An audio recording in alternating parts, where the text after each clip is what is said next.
నేను జర్నలిజం ఫీల్డ్లోకి వచ్చింది 94లో. ఈ 32 ఏళ్ల ప్రస్థానంలో న్యూస్ ఏజెన్సీలు అంటే అప్పట్లో యుఎన్ఐ, పిటిఐ ఉండేది.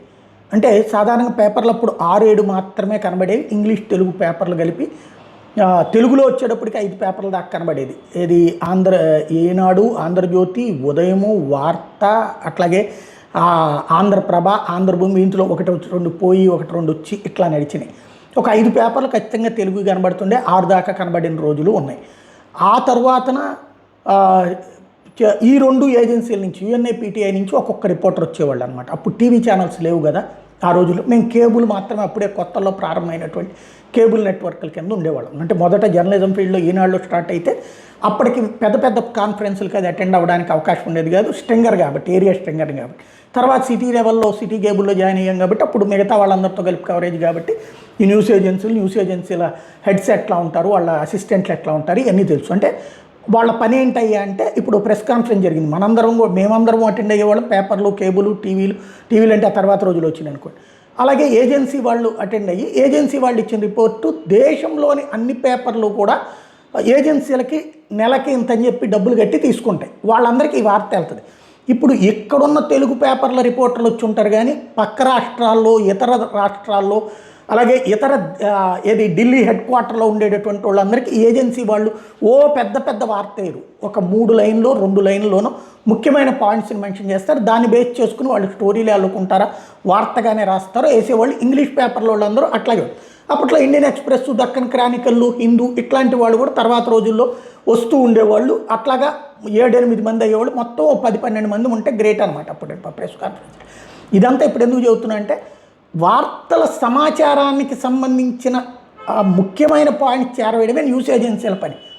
అంతే తప్పించి న్యూస్ ఆర్టికల్స్ రాసి పంపించడం అనే ఒక కొత్త జాడ్యం ఇప్పుడు వచ్చిందా? వాస్తవంగా ఆ తర్వాత రోజుల్లో టీవీలు పెరిగిన తర్వాత ఇప్పుడు ఏఎన్ఐ అనేది వస్తుంది, రాయిటర్స్ అనేది వస్తుంది. రాయిటర్స్ ఇంటర్నేషనల్ న్యూస్ పేపర్లకి వస్తుంది, అట్లాగే టీవీలకి ఇస్తుంది. అట్లాగే ఈ నేషనల్ జాతీయ స్థాయిలో ఏఎన్ఐతో పాటు ఇప్పుడు పీటీఐ వాళ్ళు కూడా ఎలక్ట్రానిక్ మీడియాది ఇస్తున్నారు. అంటే మన దగ్గర ఇక్కడ ప్రెస్ కాన్ఫరెన్స్లు లేకపోతే ఎవరైనా ఇంటర్వ్యూలు తీసుకుని ఇవ్వడం, ఇట్లా నడుస్తూ ఉన్నటువంటి న్యూస్ ఏజెన్సీల పరంగా. ఇదంతా ఇప్పుడు ఎందుకు చెప్తున్నానంటే, రాయిటర్స్ అనేది అట్లాంటి ఒక న్యూస్ ఏజెన్సీ. అంటే ఎక్కడన్నా సమాచారం ఉంటే ఆ సమాచారాన్ని మిగతా వాళ్ళకి చేరవేసేది. వాళ్ళు ఇప్పుడు ఆర్టికల్స్ కూడా రాయిస్తున్నారట. ఆ ఆర్టికల్స్లో ఒక అద్భుతమైనటువంటి ఆర్టికల్ ఇప్పుడు సంచలనం సృష్టిస్తున్నటువంటిది ఇదిగో ఈ ఆర్టికల్ రాయిటర్స్ పేరుతో వచ్చింది.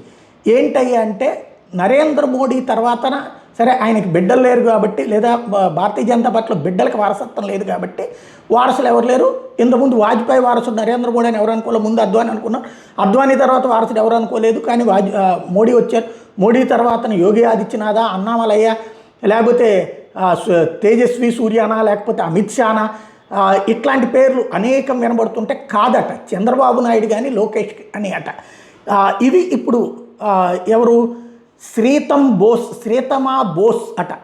ఈవిడే రాసింది ఒక ఆర్టికల్. దేశంలో ప్రధానమంత్రి అవ్వడానికి మోడీ తర్వాత వారసత్వానికి అవకాశం ఉంది, ఈ ఇద్దరిలో ఎవరో ఒకళ్ళకి అట. ఇది తాజాగా మెన్షన్ చేసుకోవచ్చు. 2029లో మోడీ తర్వాత దేశానికి కాబోయే ప్రధానమంత్రి రేసులో చంద్రబాబు లేదా లోకేష్ ఉన్నారంటూ ఈ ఆర్టికల్ రాసుకొచ్చింది.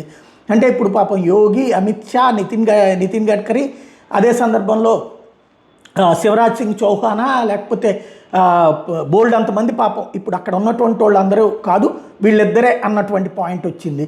ఈవిడ రాసుకొచ్చినటువంటి ఆర్టికల్. ఈ ఆర్టికల్ని ఇప్పుడు ఏబిఎన్ వెంటనే అందుకుంది.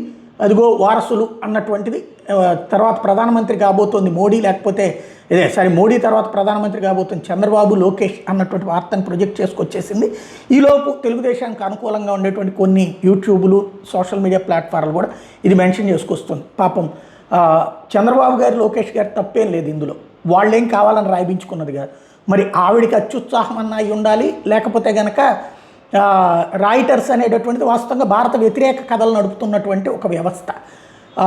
ప్రపంచవ్యాప్తంగా కూడా భారత్కు వ్యతిరేకంగా పుంకాను కథనాలు రాసుకొస్తుంది. హిందూ ధర్మం మీద దాడి చేస్తున్నటువంటి సంస్థ కావాలని ఇక్కడ వీళ్ళకి చిచ్చు పెట్టేందుకు ఏమైనా రాస్తుండొచ్చు. ఇందులో బాబు గారిని, లోకేష్ గారిని ఏదో కొంతమంది వైసీపీ వాళ్ళు దాన్ని ప్రొజెక్ట్ చేసుకొస్తున్నారు, ఏదో డబ్బులు తీసుకుని రాశారని. అట్లాంటిది ఏమి అయ్యి ఉండదు. ఈవిడ ఏ సోరోస్ గ్రూప్దో అయి ఉంటుంది. వాళ్ళు చిచ్చు పెట్టాలని చూస్తున్నారు. ఇప్పటికే నితీష్ కుమార్కి మోడీకి పెడదామంటే ఇప్పుడు పాప నితీష్ కుమార్ కుదరని పరిస్థితి అయిపోయింది.